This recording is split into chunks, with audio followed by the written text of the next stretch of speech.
melihat bahwa ini peluangnya sangat besar karena ke depan ada program pemerintah termasuk MBG di dalamnya yang akan memberikan kesempatan kepada koperasi untuk berkiprah, terutama mengenerate income. Salah satu menjadi penyedia bahan pangan, ya makanan semuanya berkoperasi, dan juga ada rencana ada klinik desa. Nah ini juga sebenarnya kesempatan yang sangat baik, dan yang hebatnya lagi ini adalah semua didukung oleh semua pihak, termasuk dari pemerintah, dari mana lembaga sosial seperti lembaga masyarakat, seperti Ikatan Notaris, dan juga kantor Pratama, BNI, Pos Gubernur, itu semua sepakat untuk membantu ini. Dan tentu saja ini berkat koordinasi yang dilakukan oleh Kepala Dinas Koperasi. Semoga ini bisa cepat maju.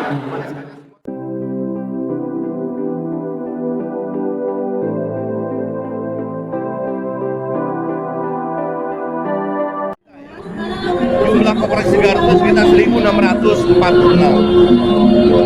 Ada koperasi yang memang koperasi level kabupaten, ada koperasi yang memang level provinsi, ada koperasi yang memang level nasional. Nah, Kosimpa itu rata-rata itu koperasinya berbasis pusat dan Jawa Barat. Apa implikasinya? Kewenangan pengawasan pengendalian ada di mereka. Tapi bukan berarti kita diam.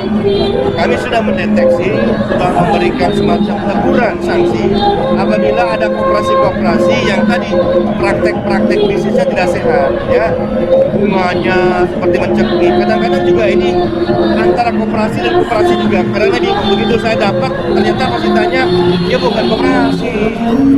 Jadi seolah-olah mengatasnamakan koperasi, padahal bukan koperasi.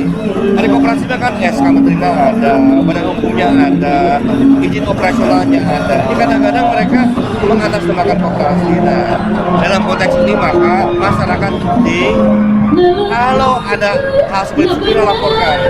Setelah laporkan, nanti kita akan, karena kita terbatas, ya jumlah koperasi begitu besar, luas wilayah begitu luas, sementara personil kita kurang. Jadi kalau misalkan ada laporan, segera laporkan secara jelas. Nanti kita akan turunkan tim. Nah, bisa diberi sanksi, mulai sanksi teguran, sanksi pencabutan, pembekuan izin sampai pembubaran. Assalamualaikum warahmatullahi wabarakatuh. Kita kembali di Opini Publik. Kita bersama dengan Ketua Koperasi Merah Putih. Dari mana Pak? Dengan siapa? Saya Ketua Koperasi Merah Putih Desa Daimang, Kecamatan Cilawu. yang nomor sih Pak? Negara Malapok. Manapun mengenai koperasi bukan hal yang baru.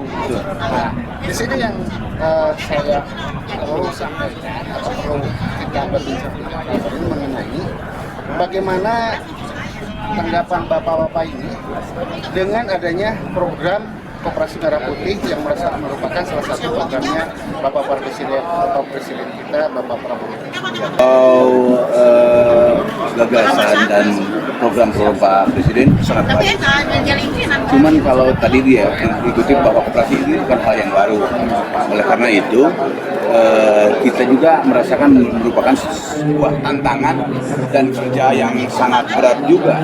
Karena apa?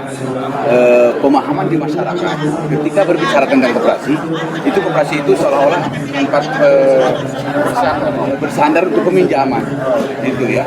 Bahkan berseluruh terhadap masyarakat itu semuanya menganggap koperasi itu simpan pinjam. Padahal koperasi itu simpan pinjam itu bukan satu-satunya lembaga usaha simpan pinjam. Ada bagian-bagian lain yang bisa menumbuh kembangkan sebagai sokok guru ekonomi di masyarakat untuk dikembangkan lagi. Enggak, kami berniat untuk mengedukasi dengan batas kemampuan kami terhadap masyarakat supaya pemahamannya itu jangan konsumtif, tapi pemahamannya produktif, bahwa perputaran ekonomi itu harus ada di seputaran desa. Kata Pak Presiden ada pemotongan jalur distribusi. Nah, hal itu yang saya tunggu. Jadi koperasi itu kalau bidang ekonomi, mungkin dari perdagangan, harus jadi pengayom warung-warung masyarakat. Sehingga koperasi penyedia barang terhadap para pengusaha masyarakat di lingkungan desa untuk berdagang. Kalau koperasi sifatnya eceran, akan membunuh terhadap masyarakat yang berprofesi sebagai jualan. Terima kasih Pak. Kita kembali ke dari Melambong Pak Ayah. Ya, Pak Ayah, kalau saya sudah tidak asing lagi. Mungkin cuma dia lupa sama saya. Silakan tanggapan Pak Ayah dari Ketua Koperasi dari Melambong. Gimana tanggapan Bapak? Ya, sebetulnya udah ditentukan sama Kang Darmawan ya. Tapi yang lebih menarik hari ini adalah koperasi lebih ke jual beli sebenarnya. Koperasi hari ini ada regulasi, ada 7 item yang harus ditempuh. Pertama kan ada pusat perkantoran, ada pusat pergudangan, bisa juga di usaha bidang klinik, usaha bidang obat-obatan, bisa usaha di bidang sembako, usaha dalam bidang gas, usaha juga dalam bidang semacam ekspedisi. Jadi disesuaikan dengan kondisi desa masing-masing. Jadi tidak bisa ini regulasi dipasarkan di salah satu desa kalau desa tersebut bertabrakan. Contohlah di tempat kami dekat dengan stasiun kereta api, kami berencana akan buka ekspedisi. Nah hari ini ada ekspedisi bagus. Yang kedua, desa kami kalau dipaksakan untuk bertani kan wilayahnya juga bukan wilayah pertanian, hanya petani konsumsi. Gitu. Insya Allah lah hari ini Koperasi Merah Putih bisa mendorong untuk warga masyarakat bekerja sama antara pemerintah desa dengan gagasan koperasi dengan masyarakat, para petani, terus para pengrajin, UMKM dipadukan menjadi salah satu kekuatan di Koperasi Merah Putih. Kita laporan dari lapangan. 2000 Saya bersama Pelatih Mansur di lapangan melaporkan.